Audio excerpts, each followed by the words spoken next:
Well, with People April coming right around the corner, I figured it'd be a good time to go over my favorite bios and memoirs from 2023. Hey, what's going on, everybody? Justin here, and in this video I want to share 5 really good biographies / memoir titles that I read in 2023. I think 1 or 2 of them were actually 2023 releases, so that's actually pretty cool for me anyways. I usually read a lot of like kind of backlist kind of stuff. But yeah, People April is a reading event that's coming up obviously in April. It's all about, diaries and journals and biographies and memoirs and books about people and stuff. So yeah, I just figured it'd be a good time to, well, I probably really should just getting on with all my best of and favorite kind of like videos, I guess, for different categories of books I read from 2023, considering it's the end of March. But without further ado, let's just get going. I got 2 honorable mentions, and the first one, if you watched my last video, my favorite kind of classical Greco-Roman era histories, you will have seen this one.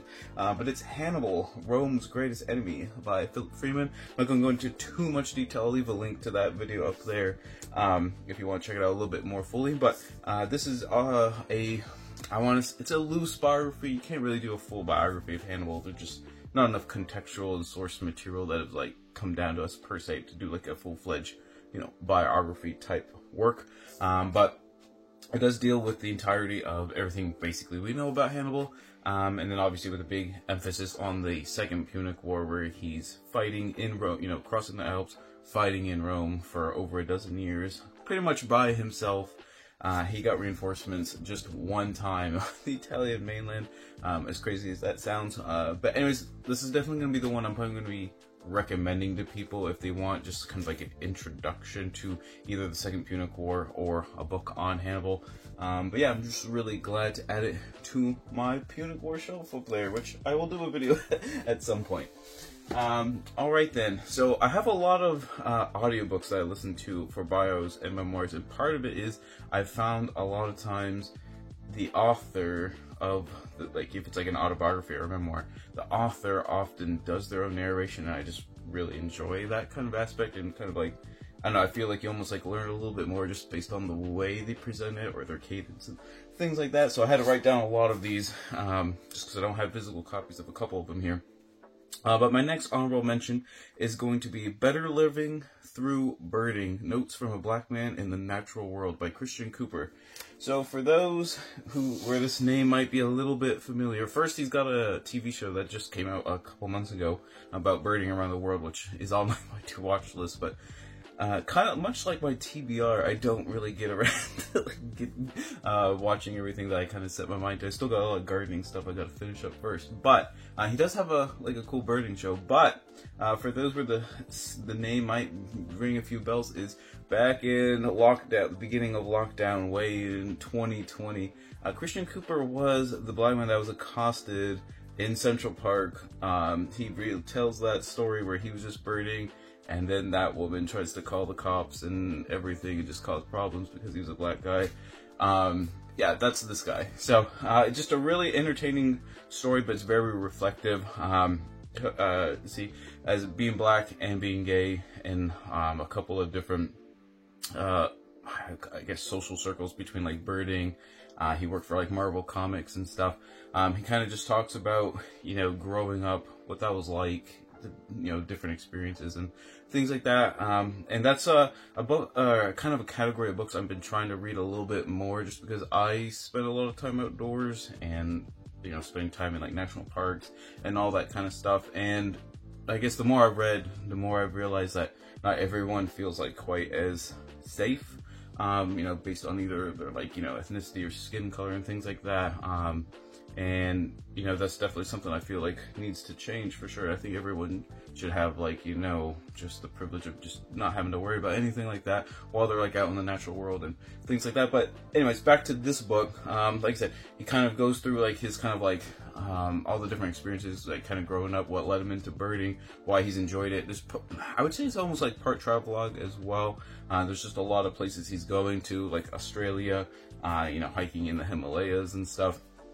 And birds are kind of always just kind of like in the backdrop, kind of like with like little like tidbits of like life lessons and things like that. And I've read quite a few birding books now. There was Birding Without Borders, Getting Lost Among the Birds, obviously like The Big Year, things like that. I just really enjoy those kind of books for some reason, so I highly encourage you to read that one as well if that sounds interesting to you. Next up, I do have a physical copy, but I'm kind of bemused as to where it is because I have like 3 or 4 of her books here, and it's Sue Hubbell's A Country Life, Living the Questions. So make sure I got that subtitle right. Yes, it is. Yeah, Country Life, Living the Questions. I really enjoy her works. I read these 2 as well. This one, Broadsides from Other Orders, is all about insects that don't get enough attention. Basically, butterflies and bees get tons of press and everything, but a lot of other bugs just don't seem to as much. And then we also got like Waiting for Aphrodite. But anyways, back to A Country Life. This is a book where she, let's see, her marriage ended after about 30 years. And at the time, she was living in the Ozarks, kind of like on a homestead farm, bee farm as well, like selling honey and things like that. And it's kind of going through finding solace in the natural world, but also kind of using rural living as a way to kind of, I guess, start over or make a new life, even though she was already kind of living in that world. But that's why it's called Asking the Questions. It's very reflective. I live in the middle of the sticks. And when I say like the sticks, I mean the sticks. Like I said, the population density of the town I live in is, I think, 8 per square mile or 9 per square mile. I think we're approaching 10. We're approaching double digits here. So anytime I'm reading about people that are living, like I said, she's living in, can't remember which state it was. I know it's in the Ozarks. I think it's Missouri. But just dealing with the people that, she comes into contact with, the different quirks and charms and stuff, but also a lot of the different animals, plants, and kind of just like the landscape that she's also living in. She kind of reflects on how all these animals and things are finding a way to make a living as well and moving on with their lives, and like how she kind of uses them as inspiration to do so as well. I also have a soft spot for her because after she moved from the Ozarks, she did move to Maine, which is the state I live in. Just like I said, just really, really good stuff. Like it's a good kind of nature, reflections on nature, but also reflecting on, humanism. What's the word? Humanity. I don't know why I said humanist. Like I said, asking the big questions on like, what does it mean to be, a middle-aged woman after like a divorce and stuff, and making her own way in the world, I guess, on her own and stuff. And there's some really charming chapters I really like was when she was kind of when the honey business wasn't doing quite so well just because of like foreign markets and stuff, and she's doing like this big road trip with her product and stuff, and how it has changed like over time and stuff like that. But yeah, highly encourage anyone to read that if they want to learn more about kind of rural living and just being like independent in that kind of environment. All right, next up, we're going to move on to some medieval history here. We got Matilda, Empress, Queen, and Warrior by Catherine Hanley. Matilda has become definitely like in my top 3 favorite medieval figures of all time. Just kind of a quick rundown. She was a daughter of Henry I, who himself was a son of William the Conqueror. And she eventually married the Emperor of the Holy Roman Empire across the Channel. She also, that's where the Empress comes from, but she also was the Queen Regent of the Romans, I believe. Kind of like I want to say it's like an Italian puppet state sort of thing kind of going on there. But anyways, there was a succession crisis after Henry dies. Before he died, he kind of had forced all the nobles and aristocrats and lords to basically say, yeah, Matilda's gonna be like my heir, and they were all like, yeah, okay, Henry. And then when it actually happened, they were all like, wait, do we actually have to like listen to that? Because there really wasn't like much of a precedent of having like a woman queen like leader of England at the time. But long story short, her cousin Stephen of Blois sort of just takes the throne like a lot faster. She happened to be across the Channel doing. Actually, I think her and her second husband were fighting like something of a rebellion against like the French monarchy and stuff. But anyways, she decides, no, we're gonna go claim the throne of England because that's what was promised to me and stuff. And then that's where the anarchy time period in England comes from.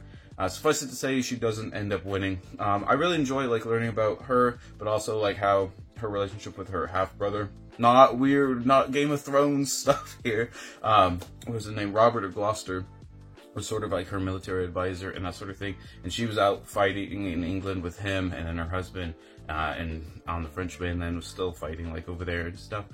Just a really determined, like, you know, pretty tactically savvy, or I guess not strategically savvy ruler and stuff, and just, you know, just tried to play the card she was dealt like the best she could, and it just didn't always like pan out for her, at least the, you know, full potential that she wanted to. Sort of the silver lining is after she realized, you know, there wasn't really a chance for her to claim the English throne, she just set up everything in her power to have one of her sons, which ended up being King Henry II, to take the throne. So like I said, she didn't end up becoming queen, but was able to have her like progeny. I don't know why I said progeny. That's oh, fancy word. Anyways, having her son take the throne. But like I said, just a really cool female female figure from history that, I don't know, I guess I didn't learn about her till I've like read little tiny snippets from some of my other medieval history reading and stuff. But yeah, I just wanted like a full-fledged book on her, and this one did not disappoint. So if you're into medieval history, I believe you'll really like this one as well. And before we get on to my number one, I guess top three could all be kind of interchanged, I believe. But probably if I really had to pick one, the next one will be number one. I'm going to do a shameless self-promotion for my Etsy shop here, where I sell signs with different quotes and things, such as this one that I'll be putting up in the next like week or so. Definitely help support the channel. You can obviously like and subscribe, all that kind of stuff too. And leave a comment down below about your favorite biography of all time. I'm trying to find more biographies and memoirs, things like that. So yeah, if you have one, leave a comment down below for that. And then for, like I said, the number one, we got The Comfort of Crows, A Backyard Year by Margaret Renkl. This one was just super fantastic. And this is like one where I was saying the audiobook, when it's narrated by the author, is just super fantastic. I first heard about her book, I want to say it was from Margaret Roach's Away to Garden podcast. She was a guest person on the pod. Well, I guess it's like a radio broadcast and a podcast. Excuse me, not 100% sure what you call it. But anyways, when I heard that, I was like, yeah, I gotta like pick up that book at some point. Which I did, and I was not disappointed at all. The book is broken down into 52 chapters, one for each week of the year, and in it she has just sort of a different reflection on sort of the changing of the seasons from her little place in the world in a small town in, actually I can't remember what town it is. It might not be a small town. I'm so used to just, pretty much everywhere I live is small towns, I always say small town.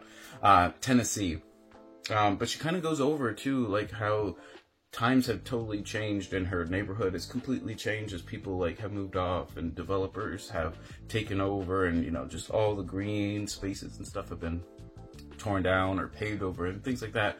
But we have 52 reflections on different aspects of the animal and plant world of her little, like, you know, piece of the earth in her backyard and stuff. I just found it really charming, really reflective. I enjoyed how there are a lot of kind of poignant, sad, kind of melancholy type chapters, if that makes sense. But there's also a bunch of really funny, just kind of quirky, like uplifting ones as well. Such as when, you know, the dog potentially bringing in owl pellets and stuff, which is not the case. I can't remember the cactus bloom that she had to travel for to like one of her relatives that only goes off like, you know, once a year on like one night and stuff like that. Different things like that. Like, so there's a lot of uplifting stuff as well. It's kind of the more, I don't want to say doom and gloom, because this definitely was not like a doom and gloom type book, but obviously, like I said, just kind of the ones where you have to stop and think and reflect. But anyways, I really enjoyed it. Just really quick, bite-sized chapters. This one I might pick up too as well if I ever see it like on a good used bookstore sale. Supposedly I say supposedly, there are 52 illustrations that her brother did for the book as well for each chapter, so just, you know, something to think about as well. But there you have it. Those are my 5 favorite books here on biographies and memoirs that I read in 2023. I really enjoyed. I think most people will as well. Let me know what you think of these and which one you would be most excited about reading. And if, well, I guess if you're reading a biography or memoir or anything else, always remember, read victoriously.